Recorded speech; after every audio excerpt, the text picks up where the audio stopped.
أعوذ بالله من الشيطان الرجيم. بسم الله الرحمن الرحيم. السلام عليكم ورحمة الله وبركاته. Kemudian kita pada malam ini kita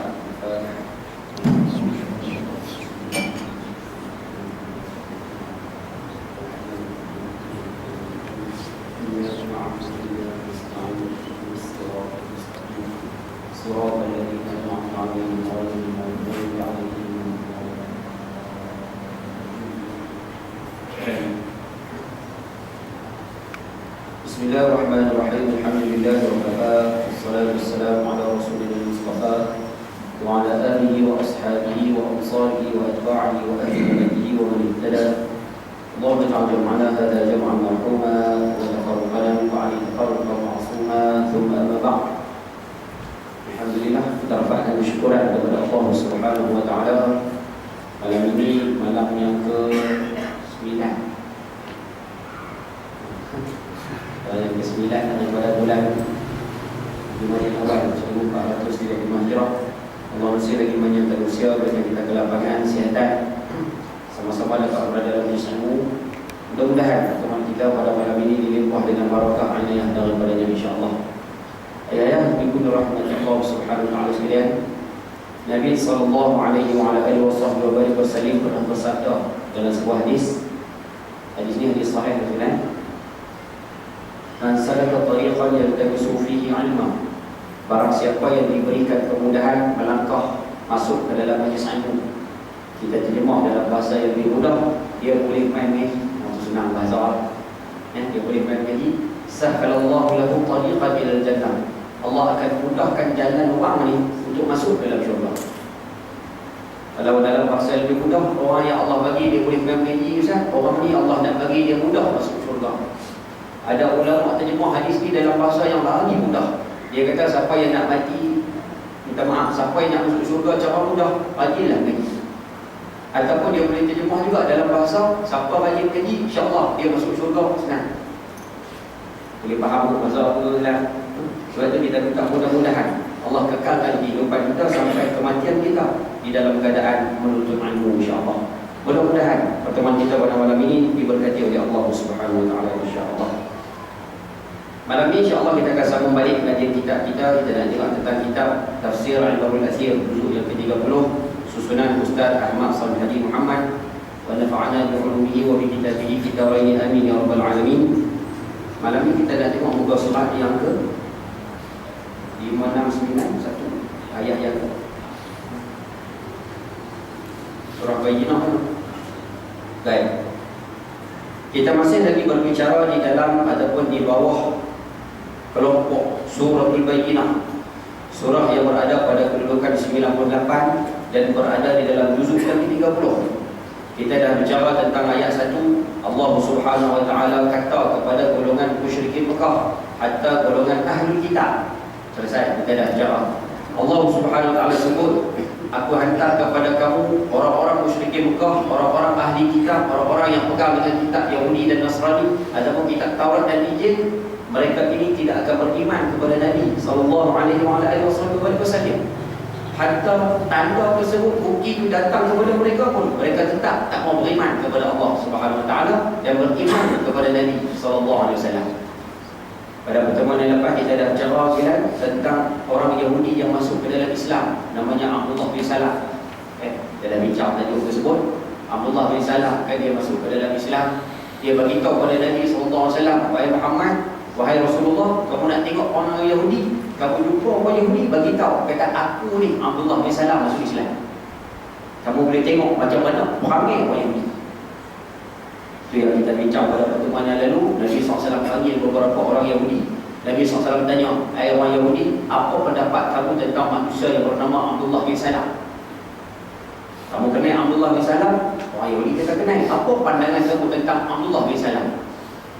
Dia kita tengok orang Yahudi kata, orang alimuna, dia orang alim di kalangan kami. Orang Yahudi anak dia anak kepada orang alim, cucu pada orang alim, keturunan daripada orang alim.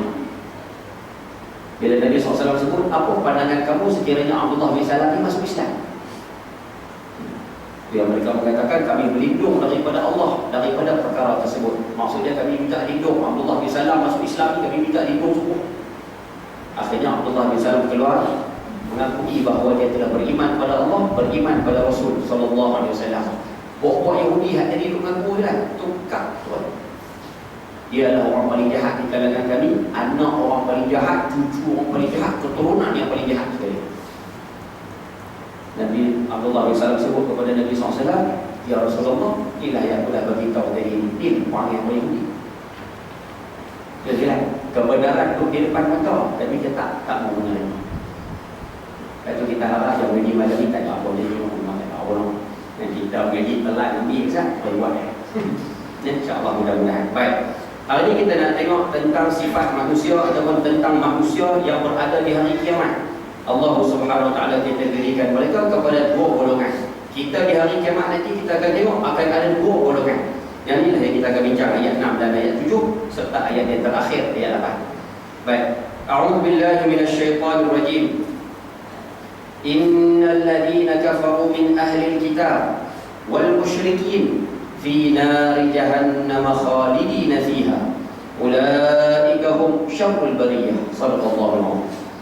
Allah Subhanahu Wa Taala menyatakan sesungguhnya orang-orang yang kafir daripada kalangan ahli kitab. Ahli kitab kita dah sebut sebelum ini, orang yang pegang dengan kitab Taurat, orang yang pegang dengan kitab Injil. Hari ini ada tak ada kebiasaan? Orang yang pegang dengan kitab Taurat, orang pegang kitab Injil. Tahun 2014 ni ada tak ada lagi Ustaz? Kebanyakan ulama mengatakan pupus, tak ada lah. Yang ada hari ini orang-orang yang pegang dengan Taurat, Taurat yang diseleweng. Orang yang berpegang dengan Injil, Injil yang dah diseleweng. Kalau nak cari hak pure betul Ustaz, tak ada. Kalau ada pun Ustaz, ada yang mengatakan di Perancis. Betul yang boleh tengok ramai orang Arab, orang Arab belahan timur tengok lah. Banyak pergi nikah dengan orang Perancis. Saya kata orang Perancis ahli kitab. Orang ahli kitab, perjalanan ahli kitab ni maksudnya hak pegang Taurat Injil ni. Kalau dia orang perempuan, kita lelaki Islam boleh kahwin dengan dia. Cina tak boleh, pasal dia bukan ahli kitab. Hindu tak boleh, pasal dia bukan ahli kitab. Tapi kalau jadi golongan ahli kitab yang pegang Taurat Injil kan, kita orang lelaki Islam boleh nikah dengan dia. Tapi orang perempuan Islam tak boleh kahwin dengan lelaki ahli kitab. Macam tak boleh kata Ustaz, kami orang lelaki Islam boleh kahwin dengan perempuan ahli kitab. Sebab orang lelaki ni dia pemimpin. Sebab itu dia boleh ambil perempuan ahli kitab. Tapi kalau orang perempuan Islam nak cari lelaki ahli kitab, takut-takut hak diri Islam dia pun tengok juga dengan lelaki dia. Boleh faham masa tu? Sembelihan ahli kitab kita boleh makan. Sebab ahli kitab ni beriman kepada Allah, percaya kepada Allah. Jadi kalau dia bersembelih, dia baca Bismillahirrahmanirrahim, Bismillah, kita boleh makan. Tapi kalau nampak kaya dalam di Perancis, di mana pun nak makan puas-puas agak. Ini tak puas-puas. Tak apalah, cuma kita boleh sebut macam tu silat. Jadi dalam ayat ini Allah Subhanahu Wa Taala menyatakan orang-orang yang kafir daripada kalangan ahli kitab. Satu, dan orang-orang musyrikin, orang-orang yang mensyirikkan Allah Subhanahu Wa Taala akan masuk ke neraka Jahannam. Mereka akan kekal di dalam neraka tersebut. Maka mereka itulah seburuk makhluk, syarrul bariyah. Itulah manusia yang paling buruk sekali. Itulah makhluk yang paling jahat sekali. Itu senang kita tahu sekali. Baik. Sesungguhnya mereka yang mendustakan. Dusta ni kita dah sebut banyak kali, bukan maksud tipu. Orang Melayu dusta tipu. Tapi dalam terjemahan tafsir, dusta ni maksudnya bohong. Minta maaf, bangkang. Sesungguhnya mereka yang membangkang Al-Quran dan membangkang kenabian Nabi sallallahu alaihi wasallam daripada golongan orang Yahudi, orang Nasrani dan orang-orang yang menyembah berhala. Mereka itu semuanya pada hari kiamat akan dimasukkan ke dalam neraka Jahannam untuk tinggal selama-lamanya di sana. Siapa yang di kalangan manusia Ustaz, Yahudi, Kristian, penyembah berhala, hatta ayat ini kalau kata pada orang Islam sendiri pun tak ada masalah. Yang mempertikaikan Allah, Rasul ataupun Quran, dan dia mempertikaikan Rasul atau hadis Nabi SAW, dia masuk dalam neraka, dia kekal dalam. Kamu lawan Tuhan, kamu lawan Rasul, kamu lawan Quran, kamu lawan hadis. Allah kata aku sumbat masuk ke dalam neraka Jahannam. Khalidina fiha, duduk selama-lamanya. Minta maaf kita sebut sekalian. Ingat kita sebut 2 minggu yang lalu berkaitan dengan manusia yang bernama Kasim. 2-3 hari lepas. Hari ini hari Isnin, minggu lepas juga hari Khamis kalau tak silap saya. Ustaz Zani Hamzi Al-Ghalib, pegawai daripada Kementerian Dalam Negeri bersama dengan beberapa orang sahabat daripada Jatim pergi jumpa dia. Tanya ada siapa yang bercakap black-black dan sebagainya. Hasil perbincangan tersebut dia dapat 6 benda. Yang pertama, Kasim ni mengatakan, Kasim Ahmad itulah, Kasim ni mengatakan, dia kata saya nak pegang dengan Quran saja, ya. Hadis tolak. Yang kedua, saya betul. Orang nak kata saya rapiak ke, orang nak kata saya sesat ke, orang nak kata saya murtad ke, dua. Yang ketiga, 60% hadis Nabi SAW ni bohong. 60% bohong. 3. Yang keempat, dia tetap nak menggunakan akal dia sendiri. Nak translate Quran guna akal sendiri. 4. Yang kelima, dia mengatakan semayang yang kita buat hari ini tak betul. Memang tak betul kan? Dalam Quran mana ada sebut cara semayang? Cari satu ayat Quran yang menunjukkan cara semayang. Jawab tak ada. Wuduk ada orang kata. Idza kuntum ila shalah faghsilu wujuhakum, basuh muka, basuh tangan, sapu kepala, basuh 2 kaki. Tapi semayang tak ada. Semayang ni diambil daripada perbuatan Nabi sallallahu alaihi wasallam. Sallu kama ra'aitumuni usalli. Jadi kalau Nabi SAW dia tolak berfilan, jadi cara semayang dia pasti berbeza. Jadi dia kata cara semayang kita salah. 5. Hak paling takut kali hak benar. Kemudian dia kata saya sanggup menerima azab Allah di hari akhirat. Jadi dia kan. Selesai dia cakap, dia pada balik berfilan, mereka bergambar. Kasim duduk atas kerusi, mengadap sebelah sana lah macam saya duduk ni. Ustaz Zanihan duduk dekat ni. Sebab apa berkata sambil bergambar dia buat tu. Kalau orang biasa buat lambang macam tu, kita tahu betul saja je kan. Tapi kalau orang alim buat macam tu, nak menunjukkan orang ni tak boleh pakai.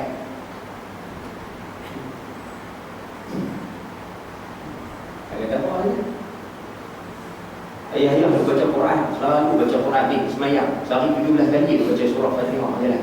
Kan di dalam surah Al-Fatihah kita minta kepada Allah tiap-tiap kali minta ihdinas siratal mustaqim, ihdinas siratal mustaqim. Ya Allah, tunjukkan pada kami jalan yang lurus, tunjuk pada kami jalan yang lurus.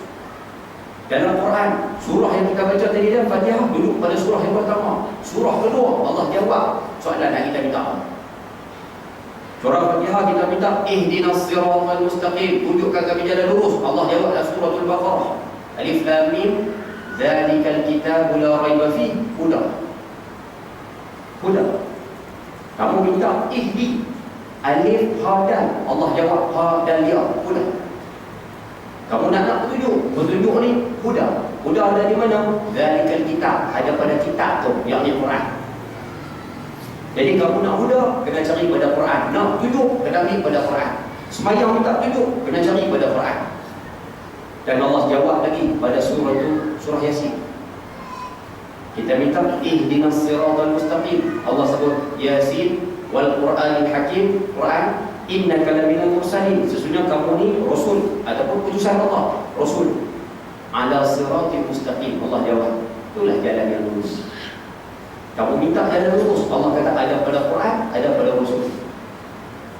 Kamu nak jalan lurus, kamu kena ambil Quran, kamu kena ambil rasul.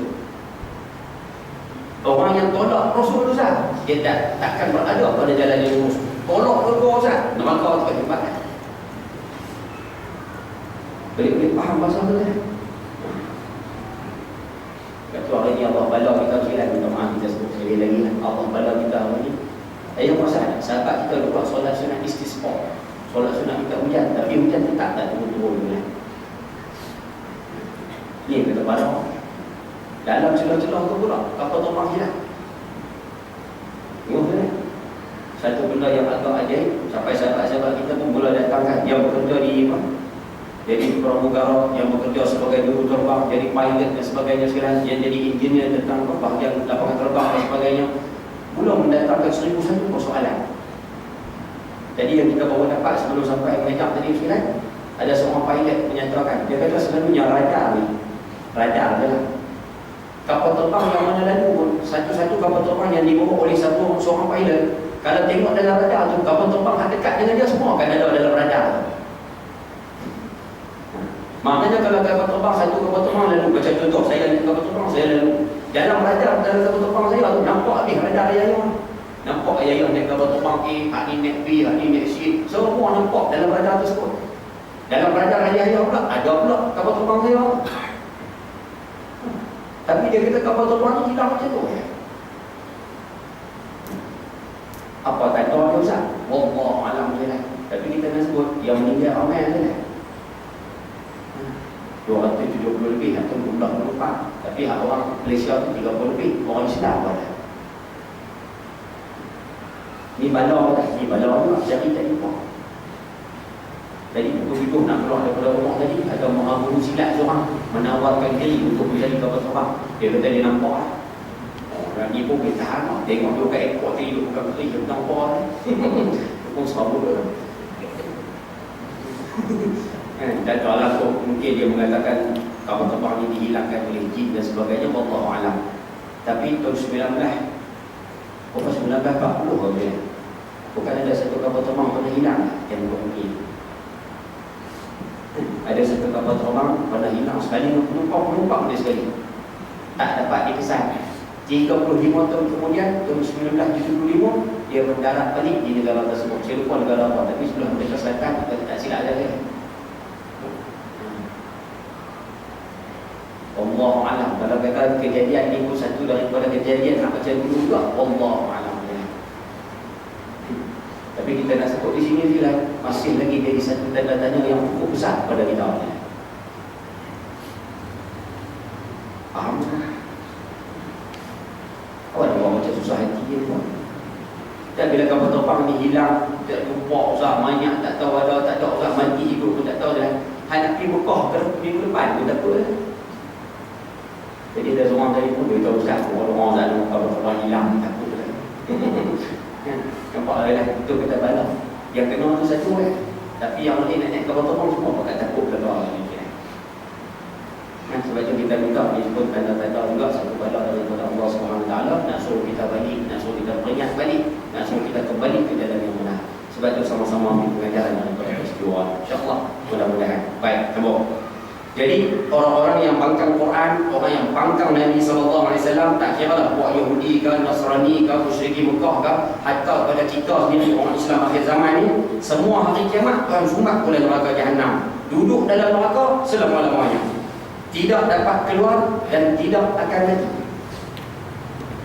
Saya sebut ni tentang kambing yang kena sembelih. Orang tak habis.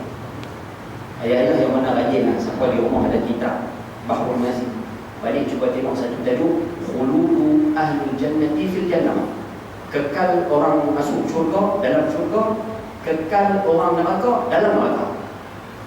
Di bawah tajuk tersebut, Imam Allah SAW Muhammad Syekh Idris Al-Marbawi bawa satu hadis sekalian, dia menterjemah daripada Tuhfatul Ahwadi, Sunan Tirmizi. Ada satu hadis yang menyatakan bila manusia yang masuk dalam syurga masuk, habislah. Hak neraka pun masuk, habislah. Pintu syurga tutup, pintu neraka tutup. Hak duduk dalam syurga nikmat, hak duduk dalam neraka azab. Tiba-tiba malaikat akan datang sudah memanggil semua hak masuk dalam syurga, panggil balik hak masuk dalam neraka. Dah masuk selesai dah, malaikat akan tergoi balik semua sekali. Jadi pokok yang duduk dalam syurga dengar panggilan tersebut, mula bakal takut. Nama kami silap masuk ke macam mana kan? Ni dah masuk dah, tutup pintu dah, panggil semula kan? Masing-masing yang berada dalam syurga mula bimbang, takut-takut mereka dikeluarkan daripada syurga, masuk pula ke neraka, bakal takut dah. Penduduk neraka dengar panggilan tu, bakal seronok dah. Oh, selesai dah azab kami ni nak lompat masuk sebelah tu. Bakal seronok dah. Bila masing-masing berada berhampiran dengan pintu syurga dan neraka tersebut, Allah Subhanahu Wa Taala datangkan, malaikat datangkan satu ekor kibas. Dan Allah Subhanahu Wa Taala menyatakan, inilah kematian. Makhluk yang bernama mati ataupun maut didatangkan pada hari kiamat dalam bentuk rupa kambing. Dan apa dia buat pada kambing tersebut? Boleh bayang lah, mati kita tak nampak macam mana, tapi dirupakan dalam bentuk kibas ataupun kambing ke lah. Kibas ekor banyak lemak. Orang Melayu ni kan ada setengah tak kena kibas, okey lah macam kambing, senang. Didatangkan dalam rupa tersebut, kemudian malaikat sembelih kambing tersebut. Sembelih. Dan Allah Subhanahu Wa Taala menyatakan pada hari ini kematian telah disembelih. Terjemah bahasa mudah, mati dah tak ada. Kamu yang duduk dalam syurga, kekal dalam syurga. Kamu yang duduk dalam neraka, kekal dalam neraka. Sampai bila dalam neraka tu Ustaz? Sampai bila-bila. Sampai bila-bila tu bila-bila Ustaz? Sampai bila-bila. Tak ada orang kampung tak ada sup. Dia tak ada sup pun lah. Duduk sampai bila-bila. Sebab tu kita sebut banyak kali, kita ulang lagi lah, tak padat sangat. Hidup atas muka bumi 60 tahun, Allah panjangkan usia sampai umur 60 tahun. 60 tahun tu dia mati dalam keadaan lawan Allah, lawan Rasul. Tak padat sangat. Nak kena seksa pun tak ada asal. Tak padat sangat. Hidup dalam usia 60 tahun ke 70 tahun saja. Apa yang Tuhan perintah, lengkap. Apa Tuhan larang, buat. Tak padat sangat.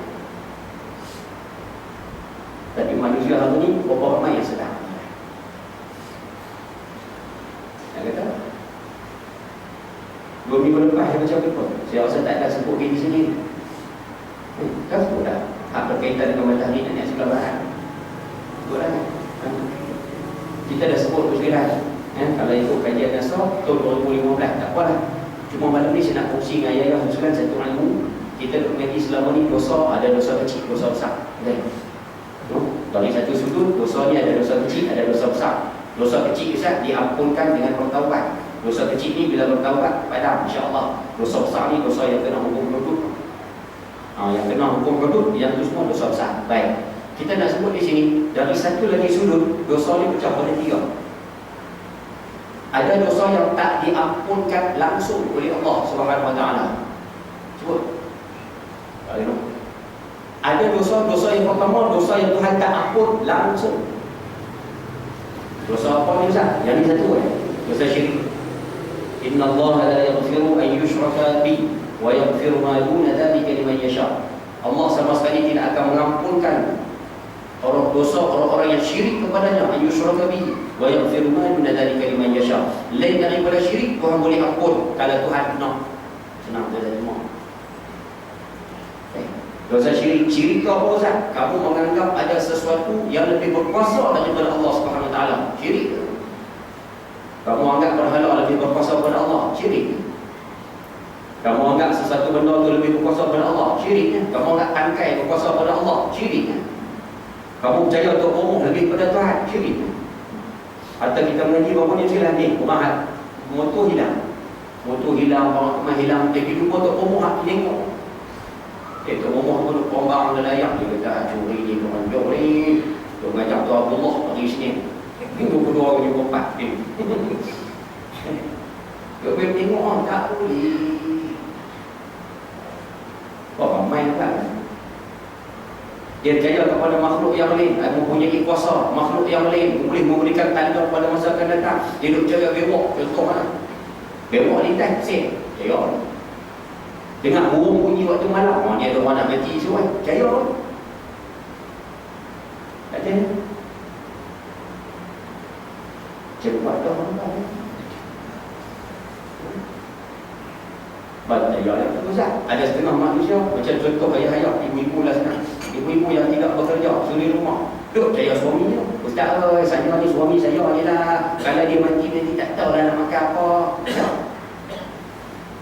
Ada orang. Ada yang percaya pada anak saya kerja, alhamdulillah lah. Kalau dia tak kerja, tak tahu lah nak makan apa kami ni. Ada. Dia yakin benar nak kata apa dia. Ada yang kata lah, saya percaya Datuk tu lah. Datuk tu tak tahu lah saya. Ada. Apa ni kita jumpa, lagi kadang lah, minta maaf lah. Dia kata, Ustaz, ni nasib baik kita ada kerajaan negeri. Kata tu, silap tu. Nasib baik kerajaan negeri bagi 100 saya. Kalau tak bagi tak tahu lah nak makan apa. Kita jumpa di Sungai Limau. Lawan dia pula, dia kata Ustaz, SMB ada UMNO Ustaz, apa kami dimakan? Ya Allah, sopa kan. Kita jumpa dulu, kita sebut dulu contoh mana saya. Kita nak sebut hak ngaji, jangan buat panggil ini. Kamu menganggap ada benda yang berkuasa lebih daripada Allah. Benda tersebut menentukan rezeki kamu, tentukan jodoh kamu, tentukan kehidupan kamu. Syirik. Kalau mati dalam keadaan tidak bertaubat daripada dosa orang yang Tuhan tak ampun semua. Itu kita minta sebelum kita menghembuskan nafas terakhir, pastikan diri kita bersih daripada dosa orang lain. Kalau boleh setakat yang kita mampu. Mohonlah kepada Allah SWT supaya Allah bersihkan kita daripada dosa orang lain. Kerana dosa ini Tuhan tak ampun. Tapi itu Ustaz, jadi apa Ustaz? Elak ulat-ulat dia semua Allah bagi. Apa pun Allah bagi. Ustaz takut ke lain? Jangan silap ke lain. Silap kita takut kalau mati dalam keadaan tak sempat bertaubat daripada dosa Allah. Sayang. Duduk dalam neraka selama-lama. Satu. Yang kedua, dosa yang diampunkan tapi bersyarat. Dosa itu Tuhan ampun tapi bersyarat. Itu dosa apa dalam saya? Dosa dengan manusia. Apabila kita berdosa kepada manusia, apabila kita buat satu-satu kezaliman kepada manusia, sekiranya manusia tersebut tak memaafkan kita, selama itu kita tanggung dosa. Hatta kalau ayah-ayah ibu yang buat perkara tersebut pergi ke Mekah, duduk gantung di dalam Kaabah sekalipun, dosa tersebut tak tekan, tetap tidak akan dipadam. Dosa tersebut tetap tak terampun, melainkan orang yang jadi mangsa itu mengampunkan kita semula. Kalau kau nak faham saya, berjadilah. Tak payah ambil susah-susah saya lah. Ambil jadi sekali sudah. Saya nikah buah kan. Berapa ramai orang kata-kata kau tak payah mau apa lah. Kita nak sebut, siapa kata kita tu kita tak maaf, tak halal. Walau kata-kata tak halal. Baik.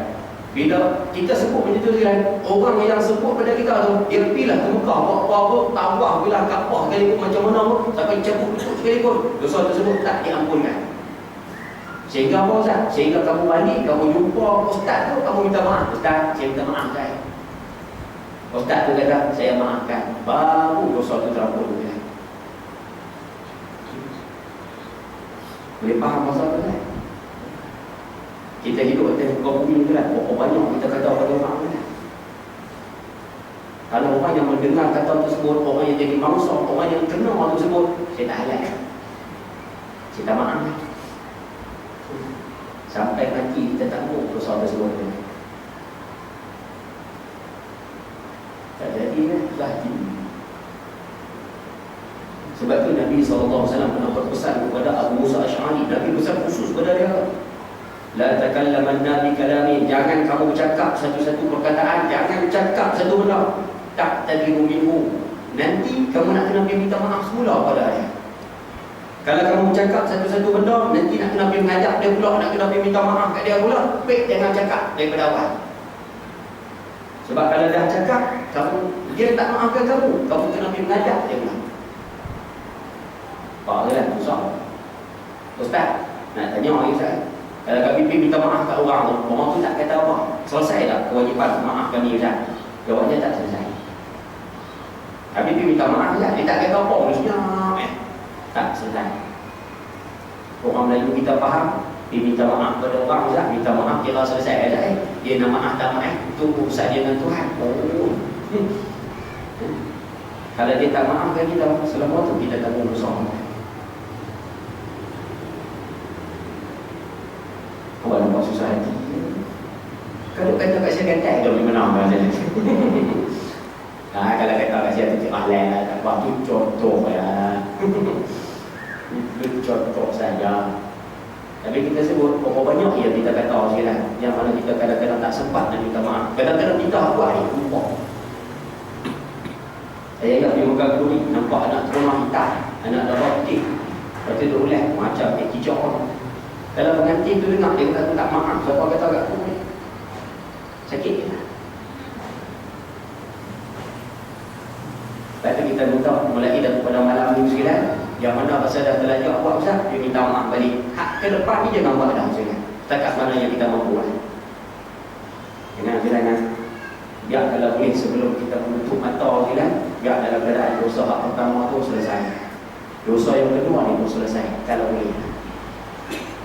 Tidak sangkut teruk lah. Bukan setakat mulut saja Ustaz. Harta orang kena bagi ni. Sebab dosa dengan manusia ni, kalau kata kita kata pada dia satu, kita ambil harta dia satu.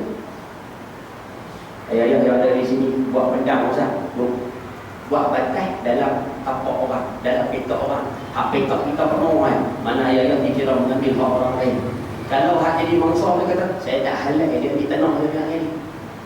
Kita mati dalam tanggung dosa tu semua. Ni ayah-ayah yang untuk ibu-ibu yang tinggal mampu kerja sikit. Kita minta kalau di rumah ada benda-benda tu, minta beli boleh. Kalau di masjid kata tak halal tu ambil, jangan ambil. Lupa tak? Kalau orang tu halal kan Ustaz, Alhamdulillah. Tapi kalau dia sebut, aku tak halal pula tu, manusia bukan sama pun. Saya bagi satu cerita boleh. Ni orang tak habis lah nampak kayak saya tu cakap nak buat bilik apa kan. Pernah ingat cerita tu kan? Cerita Apple. Seorang manusia yang nampak apple hanyut di dalam sungai, dia ambil apple tersebut kan, dia gigit setokak. Gigit setokak tak? Bukan banyak, satu gigit dah. Kemudian dah makan sedikit tu, dah tokak satu tu, punya-punya baru teringat, buah yang aku makan ni mesti ada pokok dia. Orang mesti tanam pokok ni, buah ni mesti ada tuan dia. Kan dia ikut sungai tersebut sampai ke kebun apple. Tunggu di kebun apple, nak cari siapa tuan dia. Tunggu punya tunggu, datang semua lelaki-lelaki. Pokoknya itulah tuan kebun apple. Dia minta halal kepada tuan tersebut. Tuan tu kata, boleh, aku boleh halalkan kamu. Kamu makan apple aku tu, aku boleh halal. Betul, kok halal. Dengan syarat, kamu kena sedia dengan aku 7 tahun. 7 tahun. Tugas, kerja dengan aku, jaga kebun apple. Kerja di sini maksudnya dapat rumah. Rumah tu sudah ada tempat tinggal, dapat pakaian, dapat makanan. Gaji tak ada. Kalau kita nak tunggu kan, kalau Ustaz, saya tunjuk balik kan, tak padan stokok tu dengan 7 tahun tu tak padan. Tetapi lelaki yang datang meminta halal, lelaki yang beriman kepada Allah, beriman kepada hari akhirat, dia kata tak apa, saya setuju semata-mata tak dapat halal. Kerja 7 tahun, selesai 7 tahun, dia minta halal pula.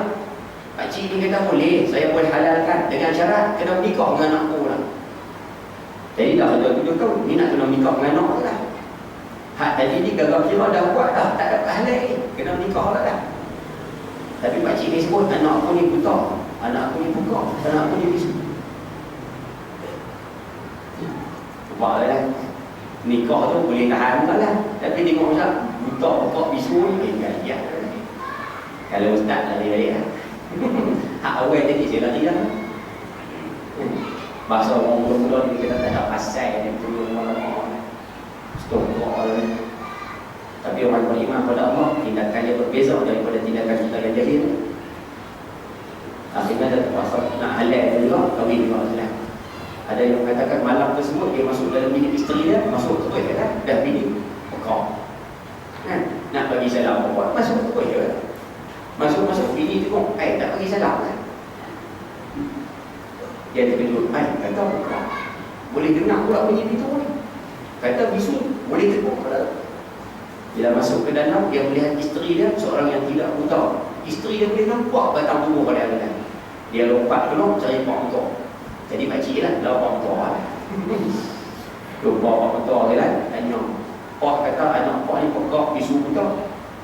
Pakcik ni jawab dia lah, anak aku ni buta, tak pernah tengok maksiat. Dia pekak, tak pernah dengar benda maksiat. Dia bisu, tak pernah cakap benda maksiat. Satu. Kenapa ayah suruh saya bekerja 7 tahun? Saya nak minta halal stokok tu, kenapa ayah minta saya kerja 7 tahun? Pakcik ni jawab, sewaktu kamu datang meminta halal apple yang stokok kamu gigit tu, kamu datang minta halal pada aku yakin, aku rasa kamu ni seorang manusia yang cukup baik. Oleh kerana kamu baik, aku ingin untuk jodohkan kamu dengan anak. Tapi ketika itu anak tu masih kecil. Sebab itu aku perintahkan kamu kerja dengan aku 7 tahun. Sementara 7 tahun anak aku 4 saya. Faham kan? Boleh faham kan? Dan baru ni kita bagi cerita ni juga kan.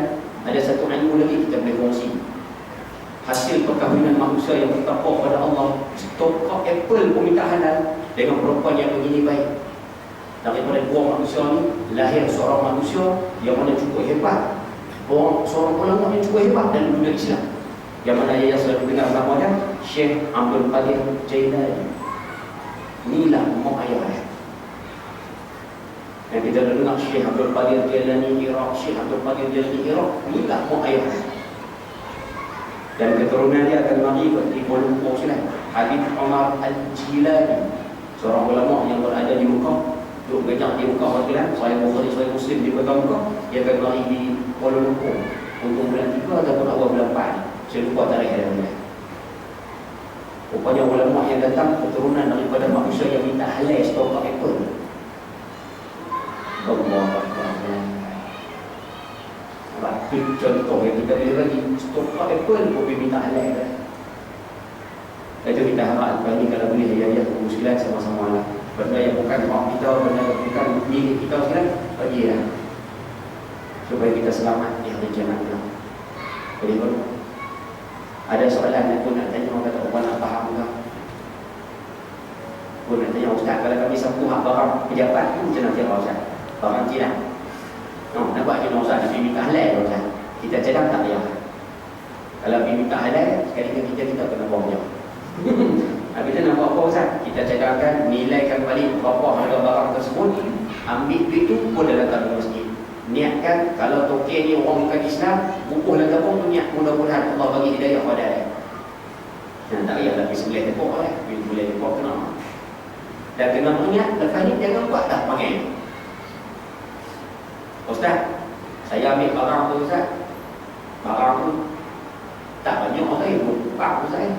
Nampak dia nak banyak Ustaz, bungkus ataupun ambil pelang sebiji saya, tuan Datuk pun mati dah saya. Keluarga dia bukan minta tahu pergi mana lah, minta habis anak-anak dia. Sopa juga dia ambil duit tersebut pun dalam tabung masjid. Niat ganjaran pahala tersebut untuk tuan buah tersebut. Boleh faham mana tu? Boleh faham? Macam nak faham ke tak? Ustaz, nak tanya sikit lagi Ustaz. Tadi hak maaf tadi Ustaz. Kami kalau nak minta maaf pada orang, kalau orang tu tak maafkan kami, dosa kami mesti tanggung Ustaz. Kalau dia maafkan kami di mulut sahaja, hati dia tak maaf juga Ustaz. Mulut dia tak maaf kan? Tapi di hati dia masih lagi maaf pada kami. Dosa kami terampun ataupun tidak? Jawabnya terampun. Sebab kita tiara, kita ikut zahir hak dia sebut di mulut sahaja. Nak hukum berzahir, kita hukum ikut zahir mulut. Mulut kata maaf, kira maaf lah. Hati dia tak maaf Ustaz, dia tu belakang kira. Boleh faham masa tu jalan? Selesai. Ada soalan katanya? Saya oleh tanya orang tadi. Kita pun dah bawa soalan-soalan yang kita mengajar sebelum ini tajuk ni, orang tanya betul-betul, jadi kita bawa kali lah. Ya.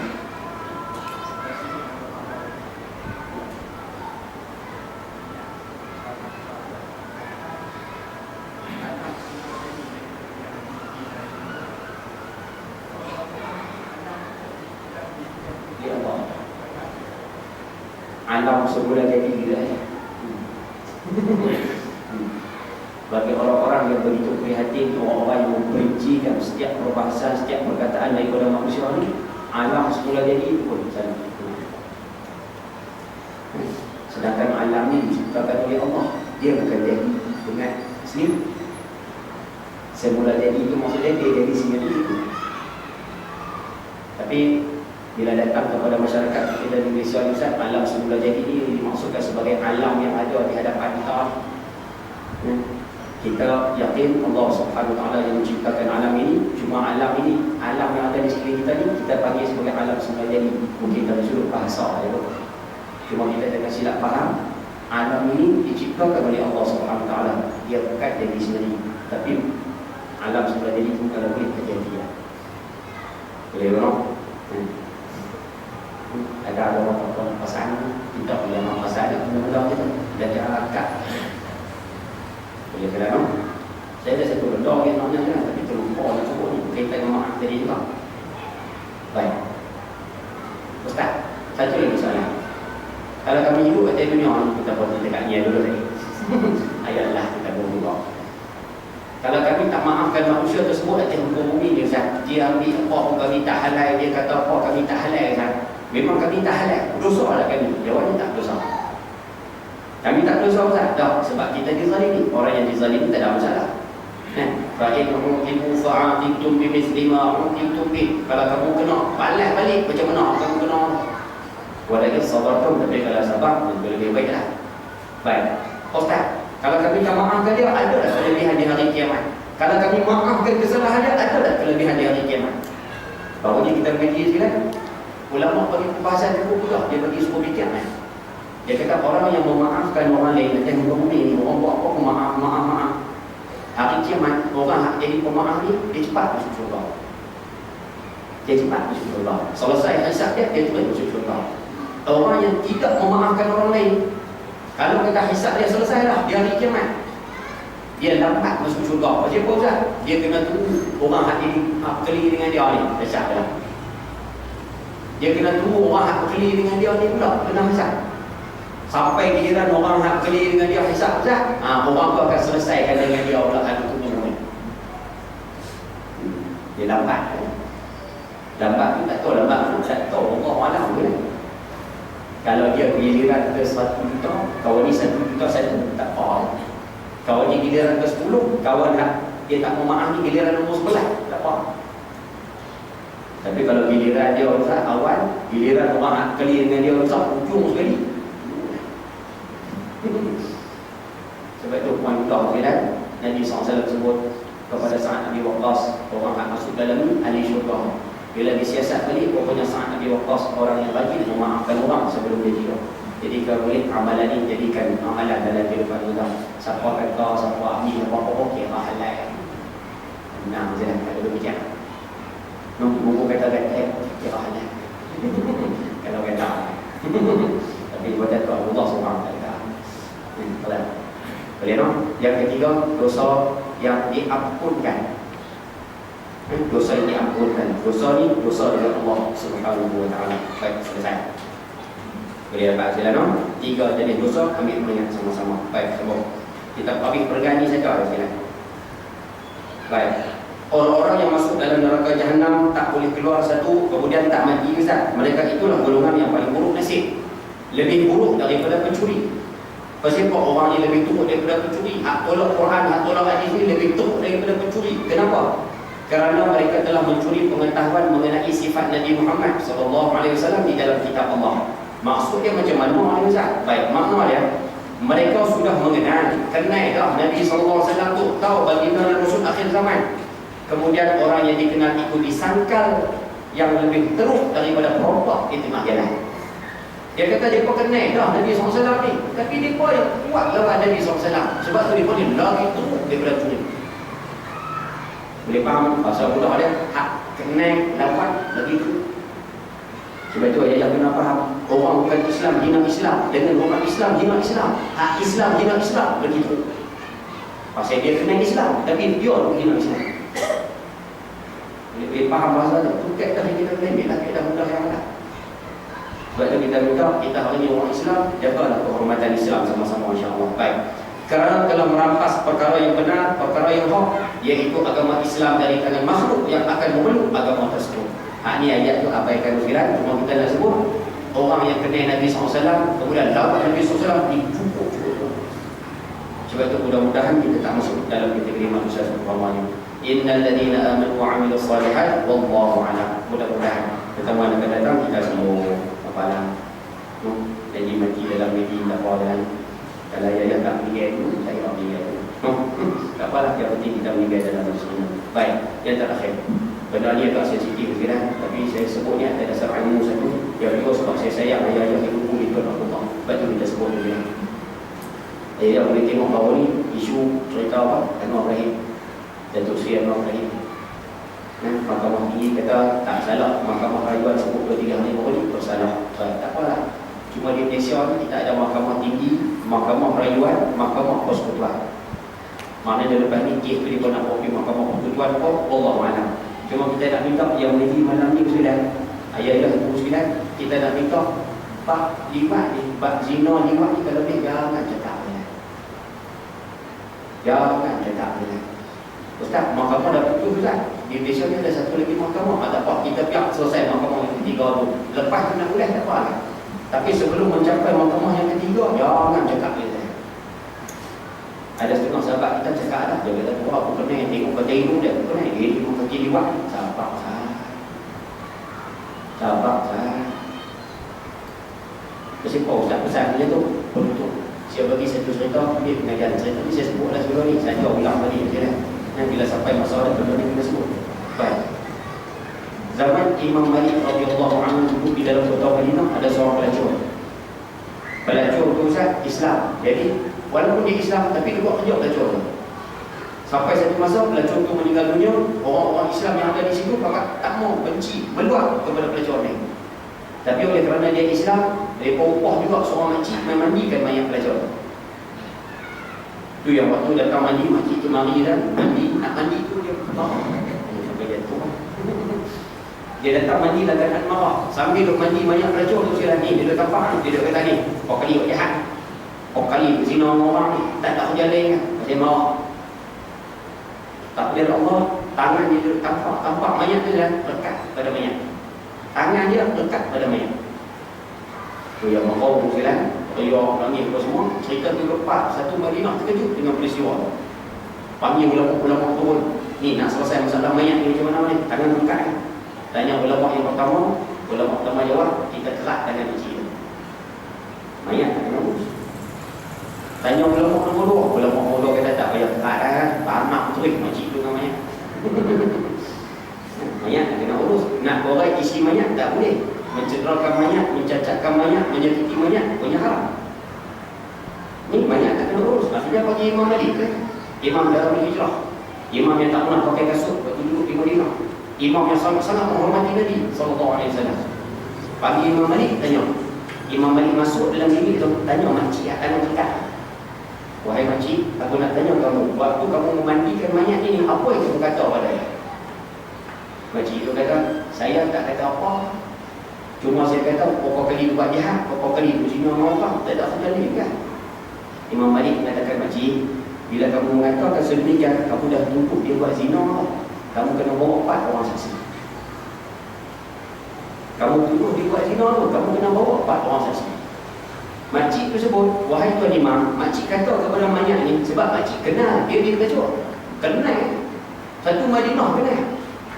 Imam Malik sebut, makcik, bila kamu mengatakan kepada mayat ini seumpama itu, kamu dah tuduh dia buat zina, kamu tetap kena bawa 4 orang saksi. Kalau kamu tak bawa, kamu akan dikenakan hukum had, hukum hudud tu lah, 80 sebatan, sebab tuduh orang buat zina. Liwat ni dia masuk dalam zina kan. Tuduh orang curi, gagal kira kan. Tuduh orang sapu hitam kita, gagal kira. Sapu bokelang kita, gagal kira. Ni tuduh orang buat zina. Bila tak ada saksi, Imam Malik kata, makcik, kamu kena disebat 80 sebatan. Dia sebat makcik ke depan mayat ni 40, 2, 3, 45, 46, 47, 78, 79. Sebat kali ke 80, tangan makcik yang terdekat tu terpisah daripada mayat tadi. Masa tu ulama-ulama semua memberi gelaran la yufta wa malikun bil madinati. Siapa pun tak dia bagi fatwa lah bila Imam Malik ada di kota Madinah. Kes apa Ustaz? Kes makcik dengan pelacur. Poin yang saya nak sebut ada kisah kisah ni kan. Pelacur yang ma'ruf terkenal dalam kota Madinah pun bila orang kata kepada dia kena bawa 4 orang saksi. Lepas tu kita minta hak ngaji malam ni, kita mengaji dia orang tak ngaji kita tolak sebelah hak ngaji. Kalau kita nak kata pada takdir pada siapa kan. Dulu saya marah orang kata kat ngaji. Pada Datuk Seri Najib, benda yang tak sepatutnya dikata, kita marah kan. Orang kata Ustaz, Datuk Seri Najib meletupkan harta tuyur tu Ustaz. Sebab harta tuyur tu mengandung anak Najib. Kita marah kan. Apa macam mana? Kamu dah tutup orang buat zina, awak apa saksi? Tak boleh juga orang. Sama juga dengan kes ni Ustaz. Tak boleh dia tak boleh kan. Kita bukan bela siapa-siapa, tapi benda ni benda yang berkait dengan hukum. Jadi kita kena sebut.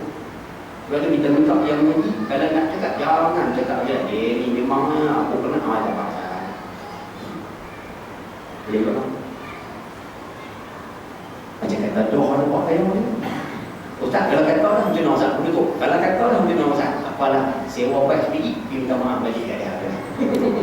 Jadi kita gantilah dosa agama manusia ni kena tunggu dia memaafkan. Lepas tu kita minta, jangan cakap. Biarlah kita serah pada orang yang sepatutnya. Kita jarangkan kita belajar bercakap. Mudah-mudahan sama-sama ambil pengajaran daripada pertemuan kita pada malam ini, insya-Allah. Jadi saya rasa cukuplah sekadar untuk malam ini. Baik-baik daripada Allah Subhanahu Wa Taala yang buruk dalam manusia sendiri. Mohon maaf kekasar bahasa kesalahan kata. Wabillahi taufiq wal hidayah. Assalamualaikum warahmatullahi wabarakatuh. Bismillahirrahmanirrahim. Alhamdulillahirabbil alamin. Wassalatu wassalamu ala asyrafil anbiya'i wal mursalin wa ala alihi wa sahbihi ajma'in. اللهم ارزقنا فهم النبيين وحفظ المرسلين والهام الملائكه المقربين. اللهم اغفر لنا ذنوبنا ونبينا وارحمنا كما ربنا صغارا ولجميع المسلمين والمسلمات والمؤمنين والمؤمنات برحمتك يا ارحم الراحمين. برحمتك يا ارحم الراحمين. الحمد لله رب العالمين. Kita tangguh dengan tasbih kafarah dan surah